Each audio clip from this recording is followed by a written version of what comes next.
Okay, it's 11 a.m. I would like to call the meeting of the City Council Mayor Salary Commission to order. Do we know about Hallie? She could not attend today. Okay. I move we excuse her. Second. Motion and a second to excuse Hallie. All in favor? Aye. Aye. No opposed? So we met last week and got some great information from Mike, and he wanted to give us an opportunity to review all that again. And then you got some more stuff you're going to tell us, right, Mike? Oh boy. So we are ready. A couple. Use the podium.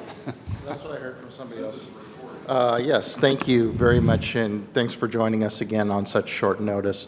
Before my presentation this morning with all the additional financial, we've invited Mayor Johnson and Councilmember Wright to come address the commission and talk about what their jobs are like and be able to have some back and forth question and answer period. So I'll bring Mayor Johnson up to the microphone right now.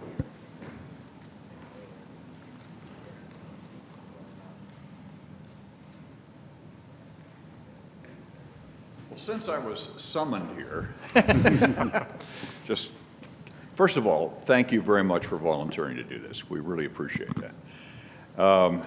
It's sort of been interesting because I haven't had a chance to sit down and write all the different things I do.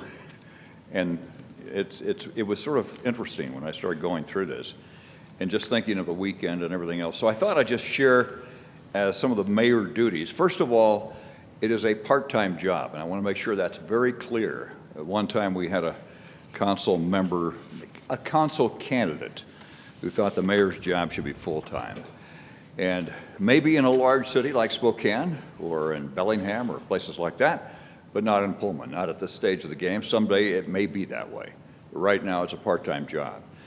When I started this in 2004, I was also a full-time professor at WSU, taught classes every day of the week, and including a TV news class that I stopped doing in 2014 to be a phased retirement, and my last class I taught was in 2014.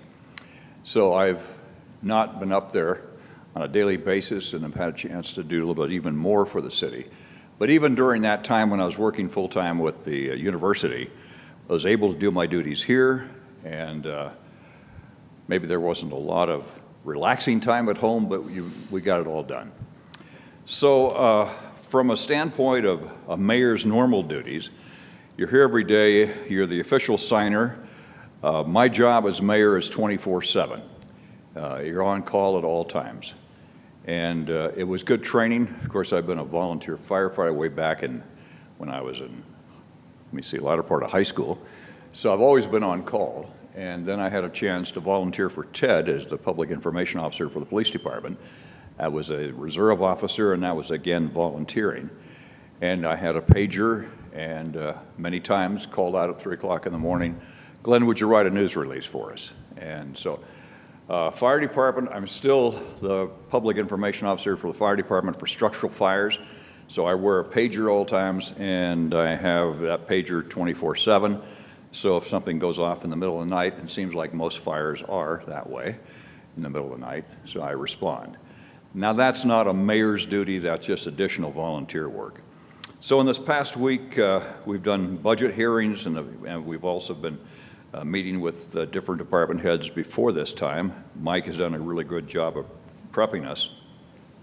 In the mayor's budget message, we mentioned we have 14 new department heads since the last budget was put out.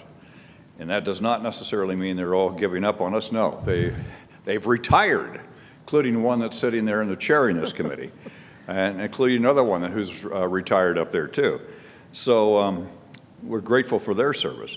But we've had a lot of different interviews. Police, fire, not fire, but finance, HR, library, just a few of those. This weekend, one of the things that you do as mayor is you get notified by the Liquor Control Board of any application. And we've been dealing with Nayard Mexican Restaurant. I got the official notice in August, and sent the material back in immediately, and somehow there was some problems with liquor control or whatever, even including they still don't have their license. And on Friday, I was communicating with liquor control. The one that I've been communicating with is off, so I was dealing with her boss, and still trying to get some information so we can get them their liquor license. And so I got everything for Cornelio, and I went down there on Saturday and went through all the different steps he has left to go to make sure we can get that license done, and gave him the contacts. So those are some of the things you do as mayor. I mean, you're trying to help your businesses too at the same time. In addition to that, we have Monday briefings, which is extremely important. Back in the John Sherman era, we all had to meet in person on Monday mornings at City Hall. This is a far more efficient way of meeting because you can do it from your whatever location you have. We get weather briefings from Mike Heston, who's our emergency management person. Even on vacation, just to let you know, on vacations, I still am in touch with the city at all times. They can call, the phone's there, and I always make sure that I have whatever international phone system is there. But I usually communicate at least twice a day with City Hall by email. So again, when I go on vacation, it's still keep in touch. And sometimes they've had to contact me. 2 weeks ago, I was in New York City for the Association of College Trustees meeting, which is another volunteer thing we'll talk about a little bit later. Mike contacted me, and we needed to talk about a police issue with something that was coming up, and we just wanted to make sure we went through the preparation of that. Since it's a public meeting, I'll just mention we just had a police issue that was dealing with something else. For example, today we're doing this, then we have a ribbon cutting at 5 o'clock for Gisa Credit Union, then we have a budget hearing tonight. Normally after city council meetings, the day before, I get a notice from Evan Ellis, who wants to have me interviewed in the morning. So even though we may finish up at 10 o'clock at night, I'm up at 5 to make sure I'm wide awake for Bill and Evan's questions at 6:30. So last week when we had our budget hearing, I was on the air there. I haven't read my email. Well, I read it up to about 8:30, and I haven't heard if I'm going to be on tomorrow morning yet. We'll find that out tomorrow, or this afternoon, lady. I was interviewed by the Lewiston Morning Tribune last week, dealing with the marijuana anniversary. That appeared in Sunday's paper. So we're contacted by news from time to time. We now have a communications coordinator, which has been a big help around here. We have a lot of contact with WSU, and especially our new chancellor, Elizabeth Chilton. So I've had a number of meetings there, some of them dealing with the downtown contract. We talked with her probably about 2 weeks ago when Alaska Airlines was here on campus, and we wanted to meet with the CEO and president of Horizon Air, and Joe, we did, with Tony and I. I'm a member of the U.S. Conference of Mayors, of which the city pays for that fee. That was extremely important during COVID. We were getting generally about daily briefings from the U.S. Conference of Mayors giving us fresh information from Washington, D.C. And during that time period, as mayor, we were having at least daily briefings as far as the city is concerned, but at least weekly briefings. We finally got to that with university, with chamber. We were all on Zoom meetings. We had our health district. We had a couple of physicians on, Ed Schweitzer and his crew. And that was extremely important because, and that's one of the things that a mayor does, is you're the communications person. You're basically the highest ranking individual. So you need to represent your city well. We had issues, for example, just to give you a couple of things that we were dealing, we learned very quickly. We could not do overlapping shifts because we might pass something. And one of my biggest concerns, we weren't getting test results back quick enough. So we could wipe out an entire career group at the fire department because they might have 7 and 1 might be exposed. And that's a huge impact on you. So by using those Zoom meetings, I was able to communicate with one of the physicians, and she said, "Oh, here's the way we're going to take care of that. We're going to get them tested here, and I can even drive the material over to Gritman because they had a faster test system. And so we were able to get test results back for firefighters, for emergency responders much quicker, and that saved the crew in many ways. So that was very, very important. We have a Northwest Association of Mayors. Hasn't met a lot lately, but the mayor of Spokane just recently sent me some communication, which I shared with Mike and shared with Jake Opkin north of some legislative matter they're trying to work their way through. The next part of the mayor's job is you're also the chair of the airport board. And this has been a heavy construction period. Rob can attest to that as our attorney for the airport board. There have been times when I've been back in Washington, D.C., several occasions representing the airport, working our way through the Washington delegation, the Idaho delegation to get support. One of those meetings led to a special rule that applies that was signed in the omnibus bill that saved us about $3 million in terms of local match. And we got that through Idaho and Washington working together. I always have to say that because there's Republicans and Democrats, and that was actually a good example of people actually could work together, and that saved us money. It only applied to airports that were on a border with another state, and dealing with Idaho had a 10% local, 5% local match. We had a 10%. We got it to 8.125, which saved us some money. But we also had to go back and campaign for the instrument approach, which took care of a lot of our issues with bad weather and inclement weather to make sure that we could get our planes in and out. So those are one of the, and Tony checks in with me usually on a daily basis. I think up to this point this morning, we've had 3 conversations. We have an issue with Alaska Airlines right now we're dealing with, but we have a lot of good communications. And as chair, you show support, you do your work with them as much as you possibly can. Now, there are other things on the side that, yes, you could not do, but I do, and that is our state organization is called the Association of Washington Cities. Represents all 281 cities in the state. And shortly after I got elected in 2004, I was strongly urged to run for the board, and I did. And so I was on their board from 2007. I was elected president of the entire organization 2009 to 2010. Then you still stay on the board. Early on, I became on the Employee Benefit Trust, which Karen knows quite well because that's the insurance agency that represents all our city employees, with the exception of fire. And that agency is a totally self-funded. We have a pool, insurance pool in that self-funded pool, and we represent about 250 cities. And I'm chair of that, and I've been chair of that since we were formed differently in 2011. So on that, we have meetings about 4 times a year. I get communications from time to time, but I consider that a city duty. And because of that, when I go to our annual meetings, usually the city doesn't pay for it because AWC is picking a lot of those charges up.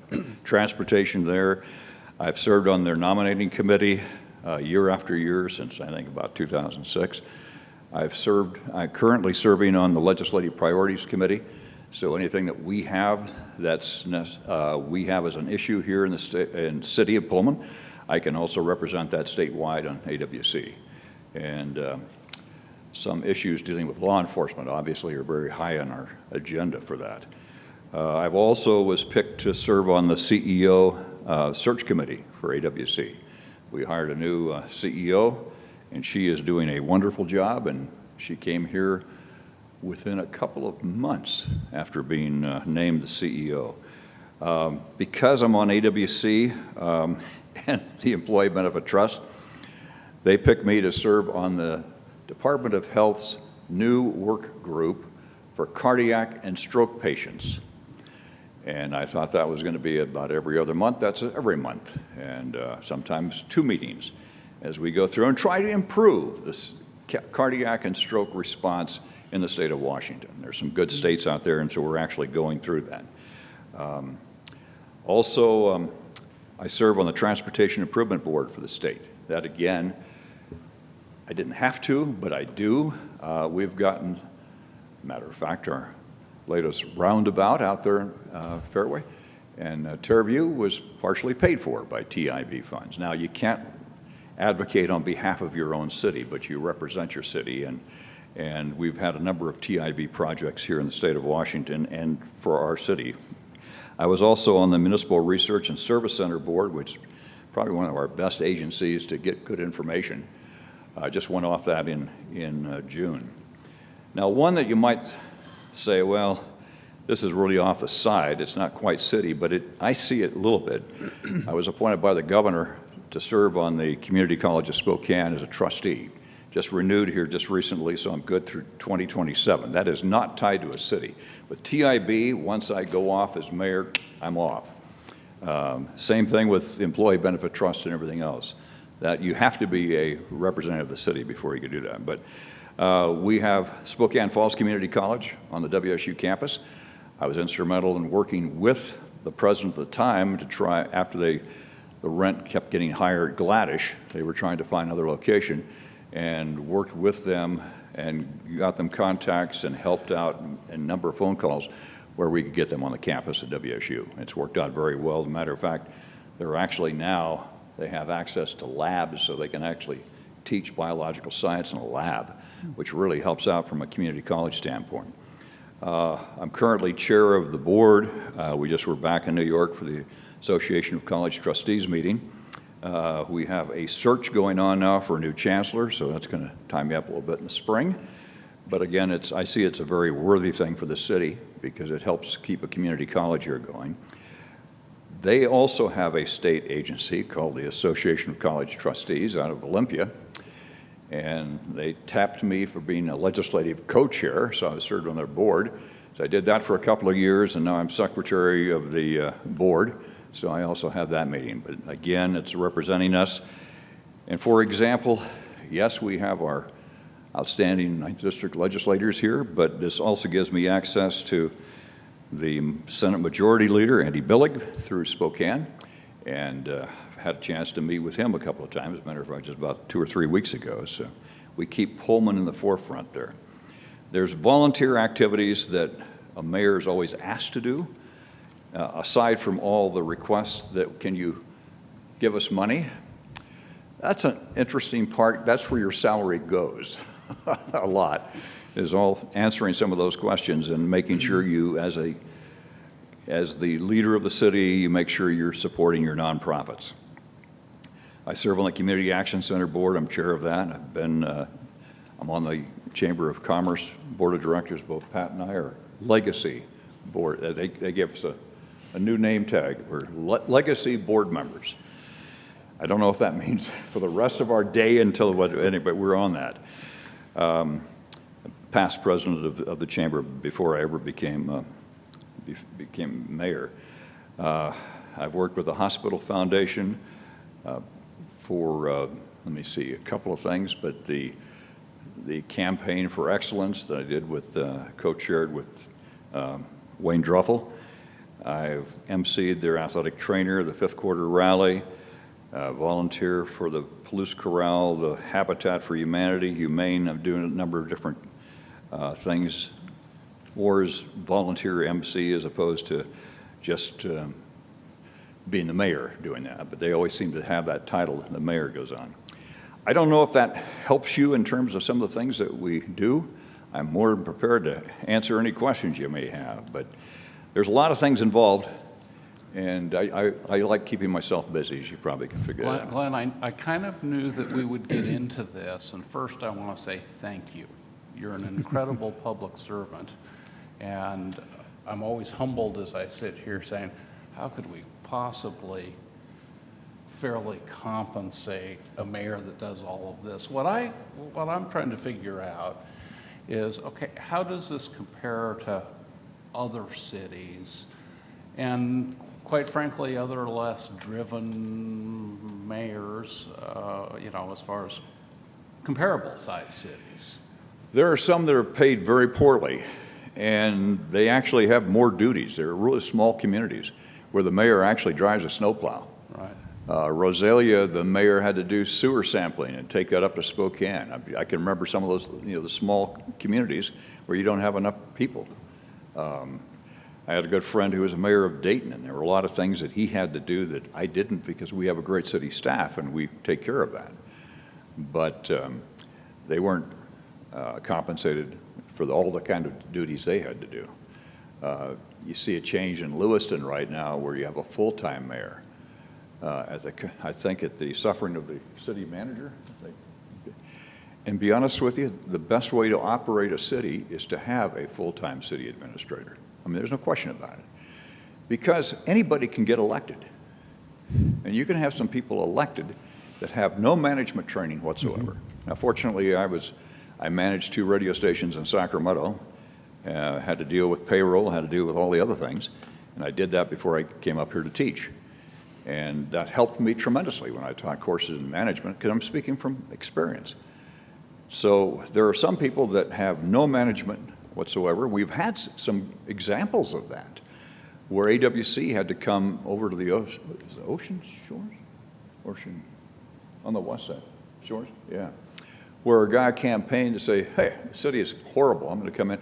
Fired the police chief, fired the fire chief, fired the clerk, fired the administrator, and said he's going to take over.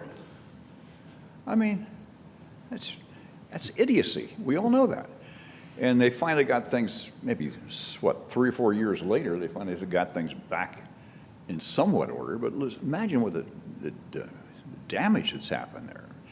So, Mike, we have probably a survey of that with city council members that he may have shared. I can't give you the range. I don't know. Just there's a range of duties. Some paid less, and some paid more. I think in cities our size, which we're talking roughly about 35,000, not the Office of Financial Management said that, but we believe that's where we're at. But anyway, and there's some that are paid more. I know that I got a raise, was in 2007. Even Mitch Chandler came and said, here's some of the things you're doing, and you really need to be compensated for it.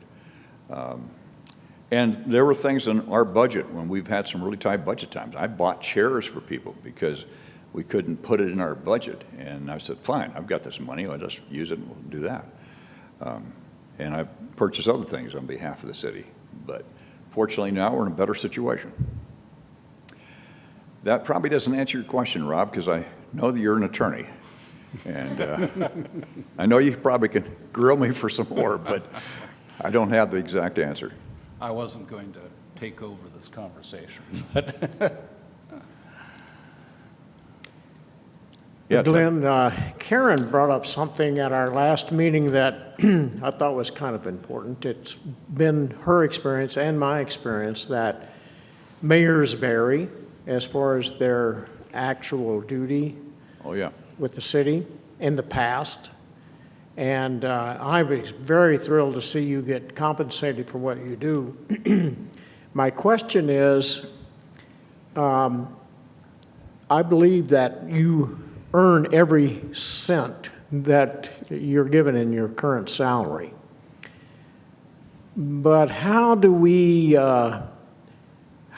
address future mayors who may not do as much with that kind of pay?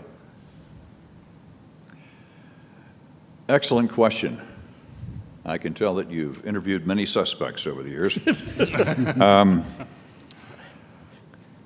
At this point in my, okay, I'm retired. I have income coming in from my retirement account. I'm covered. There are some people who think they ought to make this a full-time job so they can get all this extra money in. Do I need a raise? No. I'm doing fine with what I've got. There may be others that need it more than I do. Should it go up? Yes, perhaps. If you're going to raise the consul, I think the mayor's salary should go up as well. And I know the consul's been hovering around the $500 range. But I'm hoping that when people campaign for the mayor's job, they take it quite seriously and know that you're going to be representing the city 24/7. And I hope they realize that that means that there's going to be times, I mean, this weekend, Sunday, RJ and I were out presenting the yard of the semester to a fraternity and sorority on behalf of the College Hill Association, just to let them know that this is important. We want to make sure College Hill's kept up. Usually there's once in a while I'll mention to Dee, hey, Dee, I don't have anything on Saturday, you know? And then all of a sudden we get a fire page. But, you know, those are the kinds of things that you do. Ted's a good question. But that's what we have a wonderful salary commission to determine that. Thank you, Glenn. Okay. Well, I think just my experience is, and that's how we brought that up in the last meeting, is you often have overachievers in positions, and you would like to compensate them for everything that they do. But then when they go away and somebody comes in who is an underachiever, Yeah. You can't very well say, well, you're not worth that to us. We're not going to pay you that much. And I told them, there's no way we can replace you. We won't find somebody with the skill set and just the public relations abilities that you bring to the position. And so it's very difficult, having worked with you, to separate. Like you said, you have the position, and then you have all of the things that you do. Yeah. But you've been around long enough where and you and I probably, I'm not going to mention names, but you and I can mention names of individuals. One, either they had a full-time business, or they were a full-time professor, and they did all their things up on campus, and they looked at the mayor's job as signing papers and going to a council meeting. We've had those. Exactly. Yeah, we've had that over the Yeah, years. and since there isn't a cut and dried job description, it kind of comes down to the person. Correct. And you never want to compensate the person, you want to compensate the position. The position, correct. Because it could always vary, Very much from so. a high standard to a lower standard. Yeah. So I think that's what we're going to have to work through, is the position. And that's why we asked all of you to serve. And I appreciate it again. Have you, in your visits with other cities or your position with AWC, have you ever heard of a merit pay for elected officials? No, not that I've heard. When we put the mayor's budget together, 1310, and we look at travel sometimes, and we look at meetings that I might go to, but just covering expenses is all we ever talk about. There's nothing ever dealing with merit. Okay. So, and I don't want to see the city get there, because we live in a university town. We've seen vitas before that go 14, 15 pages by professors that are trying to do something, and you don't want to get in that category. So, anything further? It's been a pleasure addressing you. Thank you very much. Thank you. Thank you.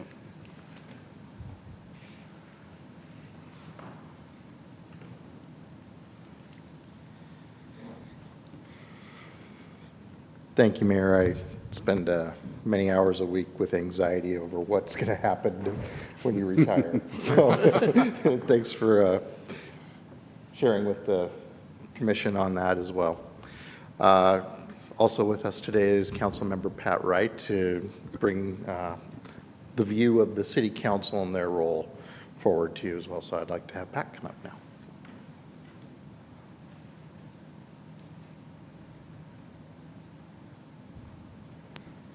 Good morning, everyone. And just like Glenn, I would like to thank you guys for coming and giving your time to serve us in this way. After listening to Glenn, I want to donate my salary to him, right? So that perhaps is how we can handle the merit piece. Although to address that just a little bit, the people that review our performance are our voters. And so, that in itself kind of sends a message, I think. But that having been said, when I first thought about becoming part of the city council, I had no idea that there was salary even involved. That was actually a pleasant surprise, and that isn't why I wanted to serve. And so I think you take some of that into account, and you do some things because you want to make a difference. Unlike all of the things that Glenn does, council has some requirements. We're asked to serve on different boards and commissions, and to participate in other kinds of activities where it's recognized that the city should have a presence. Glenn and I are lucky in that we have been part of the Pullman Chamber of Commerce Board for a long time, and even at one point, there was a question about whether that was a conflict of interest for us to serve, in that capacity as well. But I think that also depends on the individuals that are doing it and whether you have an agenda, that you want to use some influence to make or change certain things. I do more because I feel like it's part of my job to represent the city. And it might not be directly related, but it still always comes back to how we represent the city. And one of the things that I'll use just in terms of very currently, where we have a hospital bond issue pending, and the question in my mind came up, is it a conflict for me as an elected official to support this particular bond issue? And then looking at everything that we've been doing as a council in terms of our goals, providing better access to health care is one of our council's goals. And so that was very clear to me that was a good connection there between the city and our healthcare providers. And so it just kind of made the decision easier, and I think it made the decision easier for council to endorse that bond issue. So there's that part. You can do, I think, as much or as little as you choose. And there are sometimes, I think a couple of weeks ago, I was here maybe every day. It's like, okay, I don't want to get paid, just give me benefits, right? But it ebbs and flows. Sometimes you'll be really busy, and sometimes, there won't be much to do. I think it also depends on the commissions and or the board that you're serving on. Some of them are more ad hoc in nature, where they don't have to meet all the time, but then there are some that do meet on a regular basis regardless. And those range anywhere from lodging tax to left board, which would be the police, fire, disability board. And you just do what you need to do. You know ahead of time what you're signing up for, and some people have more flexibility than others, and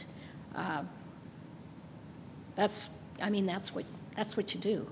Sorry, I don't have 12 pages of all of my activities, but. You've been talking, I think, oh, I didn't mention that. But again, in my case anyway, and I can't speak for anyone else on the council, I do it because I hope that it can make a difference, and that's worth it to me. And the salary is just coincidental to that. So that's all I have for you. I think I know the answer to this question, but I'm going to ask it anyway. When the assignments to boards or commissions or, left board and that, the council tries to even those out, do you not?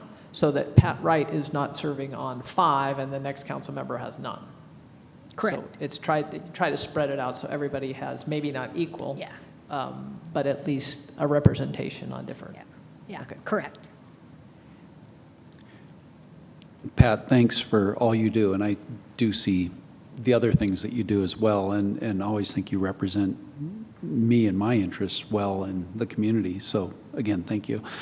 As a board member, do you ever feel, like Glenn mentioned, on call? Do you feel like you're going to have to show up and be attending something within the hour? No. Okay. And again, I think that's a personal choice. But sometimes in some of those situations, you're more in the way than, you're able to be a help to anything. Right. But we do have, people have access to us through our emails and through telephone, and people can always get in touch with us. And we do get contacted regularly by the public. And, it's interesting. We get a variety of different kinds of requests from people, anywhere from students at WSU to instructors that might need information that they want to bring forward to class. And just earlier today, I had somebody ask me, so I run this board, and I see that the city and the hospital commissioners have these executive meetings sometimes at the end of their regular meetings. Should we be doing that? And so there was just kind of a little mini civics lesson on what executive sessions are. And so it doesn't matter, it just comes, it comes from different directions. And so I guess from that standpoint, if you are kind of on call, but not to the extent that But certainly because we that the have mayor would be. a strong mayor position with our current mayor, city council does its job at its regular meetings, and the mayor moves forward from there. Right. Which is the way it should be. I mean, Right, that way right. nobody on city council is running the show, so. Right. No. But I do think it's still important that we have a city presence of our elected officials, not just the mayor and Definitely. not just, the city staff. I think it's important that electeds be involved with those things too. Of course. And again, that's a personal choice. I think there's not necessarily a requirement, but we are asked, to could you cover this, or could you be, at a certain place? And that's, again, it's, if you can, great. If you can't, and that find some merit from your voters Yes. if you haven't done that properly, so. We're also limited, Joe, too, that we can't have 4 council members show up at one time, because that's a violation of the meeting. So we have to be aware of that. We had, for example, the grand opening of the new businesses downtown, owned by 4 women. We had 3 council members from there along with the Chamber of Commerce. So they'll all take their turns. I think maybe they talk it out once in a while, but we've got to be very cautious of not violating open meetings act. Good point. Yeah, now, Pat, one of the hard things I have running around my mind is trying to distinguish between what you volunteered for this community before I was part of it, okay, and I've only been here 26 years. But I see council engaging in things like town gown, and I know Joe's a hospital commissioner, I'm counsel to the hospital district. When we were doing interviews, there's city council, several constituencies, including council, are present. And how much of those sorts of community events, I know that in the city, each council person, I think this is correct, is kind of a liaison to a different department. And so how much of those sorts of things that you feel like you have to do as a council member, as opposed to Pat Wright is a board and community contribution junkie. I have the hard time both with the mayor and with you, because I know how much you guys do in the community and for this community. I think our roles kind of intersect in a number of those kinds of things. For example, I was very active, obviously, in the hospital foundation and the foundation board, and that really had nothing to do with my responsibilities as a council person. But as I mentioned, things intersect, and it just by accident, I was able to support one of the council priorities by endorsing better access to health care. So, I mean, that was kind of serendipitous, you know, in that regard. It's such a personal thing. I mean, it's difficult. Yes, I suspect we were invited to Town Gown as representatives of the city. Being careful not to have more than 3. Right. Yeah, yeah. Well, and that's the thing, is I see council at all these different groupings of less than 3, you know, and I do think that that's one of the strengths that we have as a city, is our council is very active. In some ways, we have a more, in some ways, I think there's greater importance to community activity with council, in part because we're a university town and we have a different sort of constituency and relationship that is important in making sure that the city and our community is more vibrant. Right. Well, and I just had this thought too. Our council right now is very balanced, and I think we all have different strengths, and as a result of that, we're kind of drawn to different areas of interest. So as I say, there is a good balance to how we participate in and with different groups. I'll give you Nathan Weller, for example. He's very involved in the Poverty Awareness Task Force, and so that drives him in a different direction. Same thing with Megan Guido. She's very interested in how do we provide more affordable housing, and you know, so there's a complement there between those two.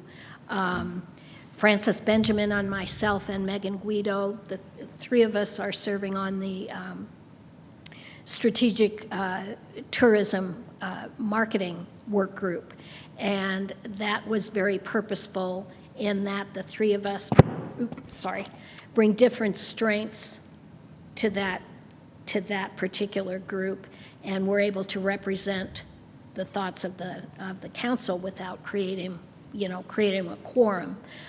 It hasn't been so in the past, where we haven't, you know, you used to see the same people at the same events representing the same things, and I think you see a little different representation now because of the fact that we are so balanced and our strengths complement one another. So I think that is also something that will change as the personality of the council changes, or as the participation changes. Did that kind of answer your question? Kinda. There's one position we have ex officio in the Yale Public Library, it's currently done by Anna Parks, was Nathan Weller. So that's one position that's an ex officio. So we have that kind of feedback that comes back to the council. We've also had a couple of council goals, so we get the minutes from all these different commissions, parks, salary, which we weren't getting before. So they're getting some additional information during the week. They may not be on this particular committee, but they're hearing this information.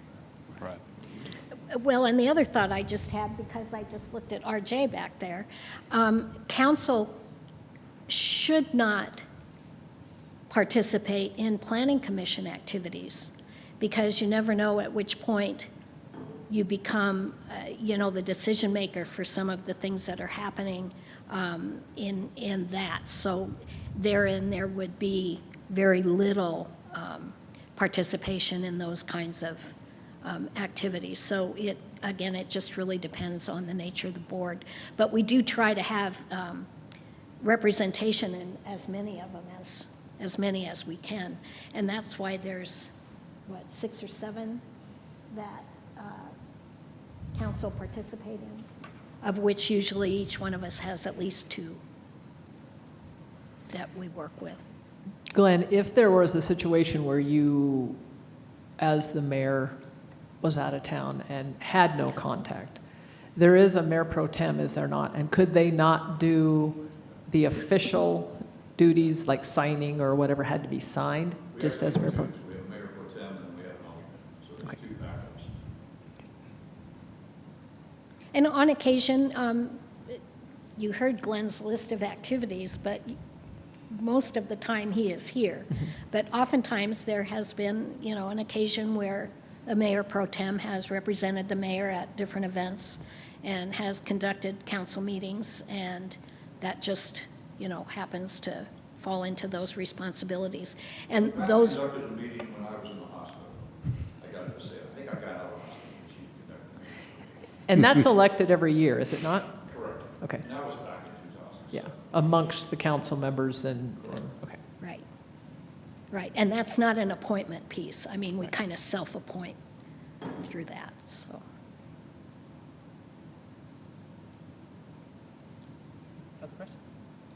I suddenly feel very, very lazy. But thank both of you. I think you made our job a lot more difficult, however. Yes, very interesting. One of my children actually saw Glenn walk by one day when they were a toddler and said, "There goes the president of Pullman." And I feel that way. I mean, again, anywhere I go and there's something being done, you guys are there. And so again, I love what we have here for a city and really strongly appreciate what you guys do. So thank you. I echo that. Thank you.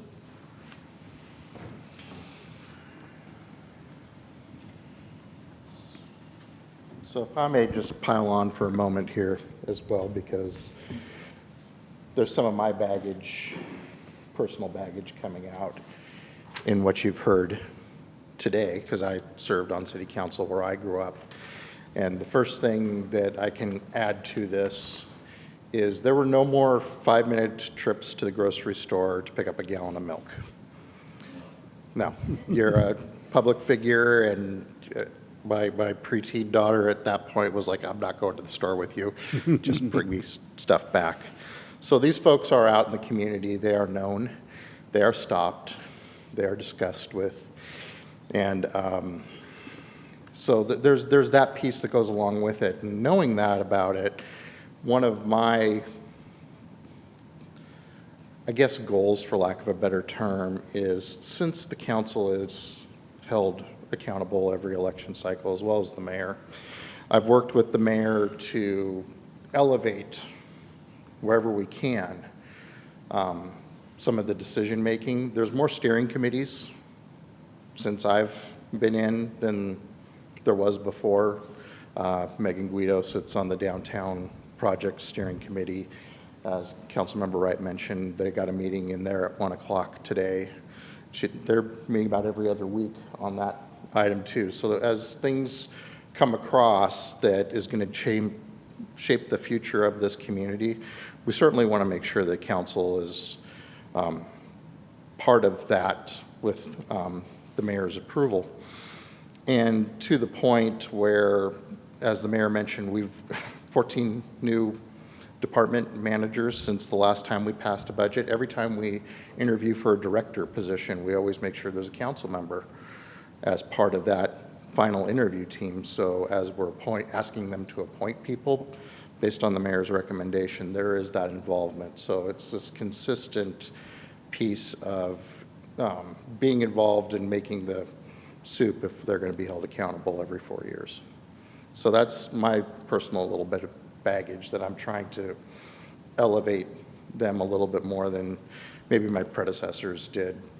But again, I wasn't here, so it's just what I'm observing.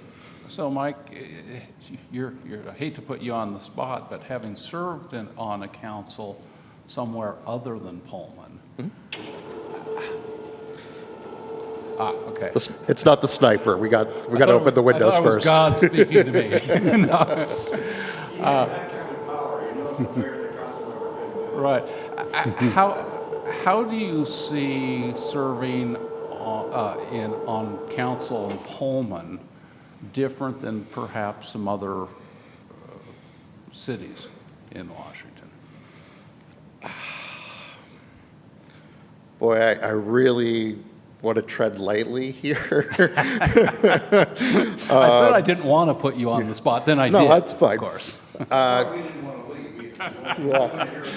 Yeah, so along with what I've mentioned as well as the transparency between the daily operations of what's going on to the city council. I meet with each of them at least once a month for an hour, just undivided attention. They all know how to get a hold of me. I text, I have phone calls with them whenever something pops up. Every Monday morning, we do our executive management team meeting, and then I give the council a quick synopsis, because I don't want them to hear from the community, hey, what's going on over here? And I don't know, but when somebody runs into the grocery store, hey, what's going on over here? They'll remember from my Monday morning data dump, oh, yeah, this type of an item is going on. So as far as the amount of work that they put in, they put in as much as I certainly did, but the amount of formal meetings, little different on the west side. They like their process over there. I don't miss it. Process for the sake of process sometimes. We do a lot of things here with committee as a whole, because the council likes it that way. Even over in neighboring Moscow, they have a committee for this, committee for that, and then they all report back to the council. And that's what they do on the west side too. Right. But our council has long said we like a committee of whole, so we can hear that. That's why you look at our budget and our agenda, at the end, we always have discussion. That discussion part is giving them an introduction to what is going to happen. So they have a chance to think about it before they ever take a vote on it. And then the ex officio piece too, there was a time where council was not getting the feedback that they needed from the different committees, and they were starting to talk about putting an ex officio on every committee. And I'm like, with your commitments and everything else you're trying to do, how about if we try rolling back an idea and we just get you those minutes out right away, and then we can start deciding before you jump in with both feet saying, I need to observe what's going on to the committee and then report to everybody else. Are the minutes satisfactory? So that's a lot what 2022 has been about, is getting the planning commission meeting minutes out, even in draft form right away. So the council feels like between that and the parks and all these other pieces, they're getting the full picture of what's going on with city and the daily operations. Good job. Thank you. Thank you. I've been there. I learned what I liked. I'd learned what I didn't like, and always trying to leave things better than I found it, that type of mentality. That's what we do. And if we try something and it doesn't work out, well, we pivot and try something else. So it's been a pleasure working with the electeds here. I do sit there every once in a while, though, and when they call for a motion, don't vote, Mike, don't vote, Mike, because all those years of going to meetings and, expressing, but there you have it. So just a little extra color from my end.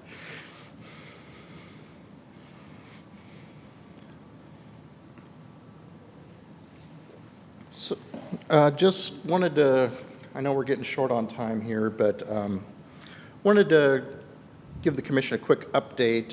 Sent a new spreadsheet out, and all we did, I'm sorry, I didn't do all the work. I'm not going to take a victory lap on staff, but we've added 3 new worksheets to your previous Excel, and you can see that they're dated.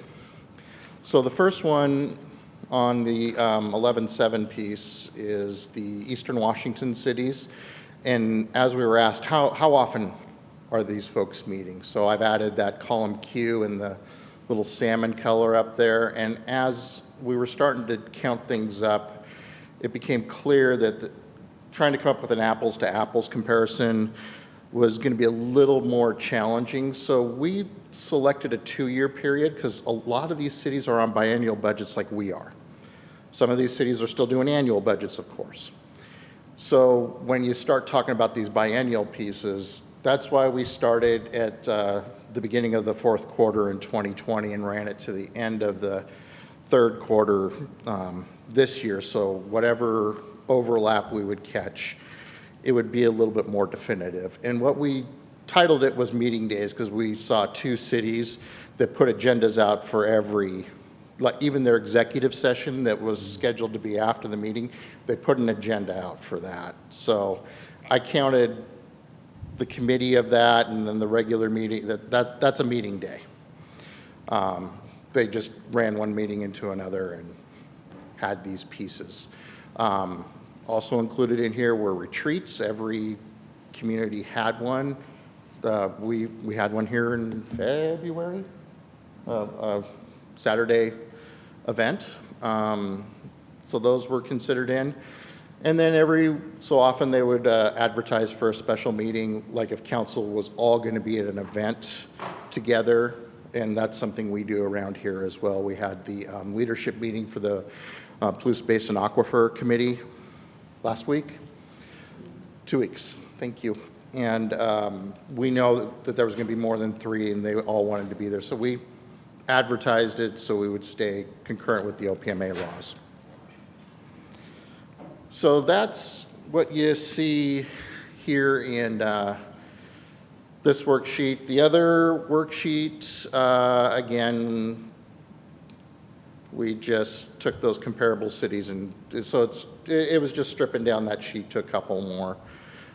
This one, we couldn't figure out how to aggregate into whatever else was going on, so we decided to create a whole worksheet in and of its own. And this was at the request of what departments does that government have? What is the purview of the mayor and the city council of activities? So some towns that are very large have their own utilities, own garbage, and then some that are very small contract a lot of these out. So what you'll see here by city, these equal up with the Eastern Washington tab. So the X is if we're actually doing that in-house, like a city clerk position, since she's right there at the top and she's sitting right there and I can poke at her a little bit.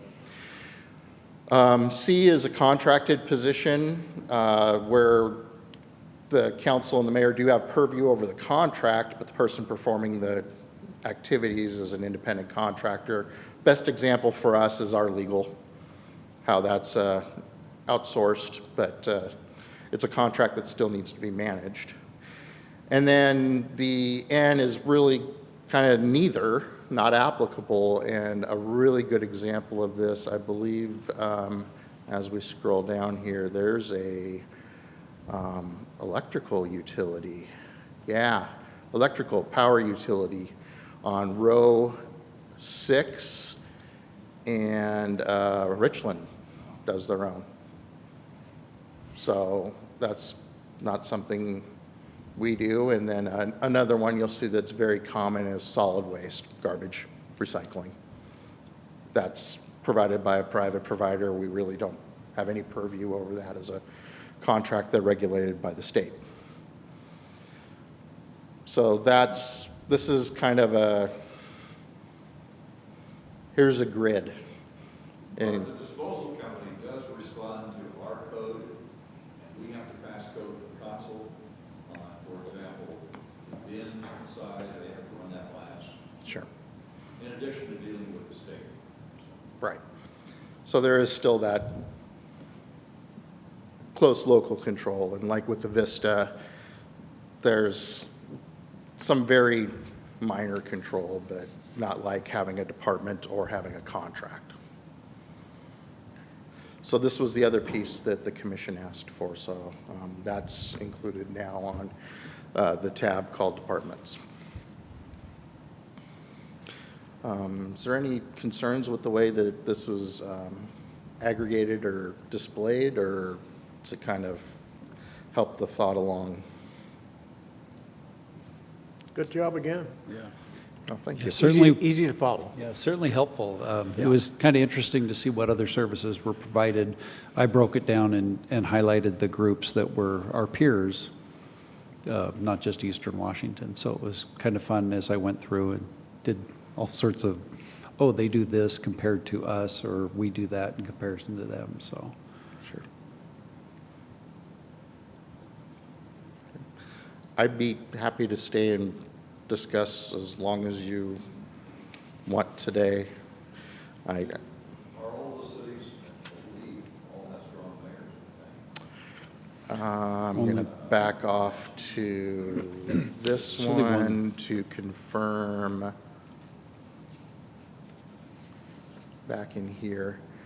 Yeah, Wenatchee and West Richland have their full-time mayor, no city manager nor city administrator. They basically perform those duties.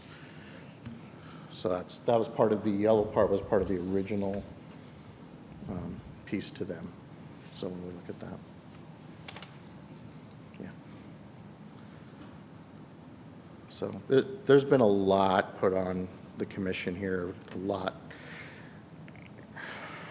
If I were in your shoes, I would feel like my focus when I walked in today, I was hoping to get to like this, and I feel like maybe it was like this. So again, I avail myself. What additional information would you like us to research? Certainly some time to review this and talk amongst yourselves as commissioners. How would you like the next meeting to look? I personally think that I've got all the information I need to be able to make a decision. I agree. I think we set it for a public hearing at this point. Yeah, I think, you can pull all the information from all the cities, but when it comes right down to it, they're all cities. And so there may be, like we have a library, we have a transit system, but not all the other cities will have those, but they may have, solid waste disposal. So, when it comes right down to it, they're all going to be cities, and they're all going to be doing somewhat comparable work, maybe a little different, but there's no rocket science in one that there isn't in another. There's rocket science here. No, you don't have rocket science. We're good. Okay. So I think the information is there. I think it's just a discussion type thing. Yeah. All right. If it pleases the commission, then if you would like to look at your schedules, I know a lot of us are traveling for Thanksgiving coming up. And if you'd like to maybe look at the next meeting date, I can have Dee work with you, Karen, and come up with how that agenda should look if you're ready for a discussion and having that hearing piece. Yeah, I think that was the general consensus, that we were ready to get to that point. Sure. I'm going to pull up my own calendar here as you guys are discussing. Because Ted, I believe you were gone starting this weekend? Pardon? You're gone starting this weekend? Yeah, I'm gone starting tomorrow until through the 15th. I'm gone. And then I was leaving on the 16th, back on the 22nd. And then you have Thanksgiving. So I think we're almost looking at December. Yeah. I was going to following actually, week, are you booked the following week? no, I'm just looking at the following week. I was hoping that we could hit one of the last days of November, because I'll be gone for the first 10 days of December, so.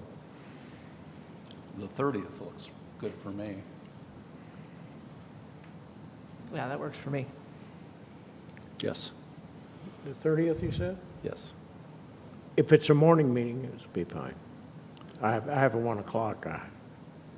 Yeah, morning's fine. What time? Works for me. What time would make you most comfortable? You name. And how long do you guys think we'll deliberate on this? Do you want a 2-hour session, or? I think you want to make it for 2 hours so you Right. don't have to extend it. I mean, I agree. 9:30? That gives me time to take the pulse of my office before I get here. I'm So fine. I'm hearing the 30th, I'm hearing the morning, I'm hearing 2 hours. 10 o'clock sound Does feasible? make it too tight for you if we go over to, I would go at least 9:30, because if we go a little long, I don't want to push into your 1 o'clock. 9:30 is fine for me. Agreed. That works?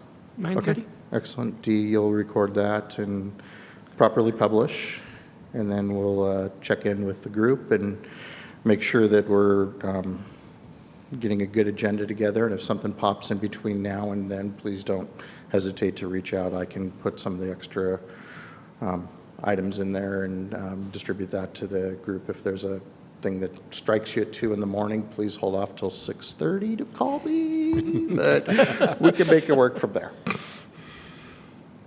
All right. Thank you very, very much.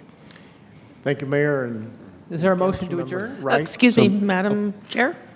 We have minutes to be approved from the last meeting. so move. Second. There's a motion and a second to approve the minutes from the last meeting. All in favor? Aye. And I move to adjourn before Dee realizes we haven't done something. Second. Okay, meeting's adjourned. Thank you. I'm going to hit stop on the recording.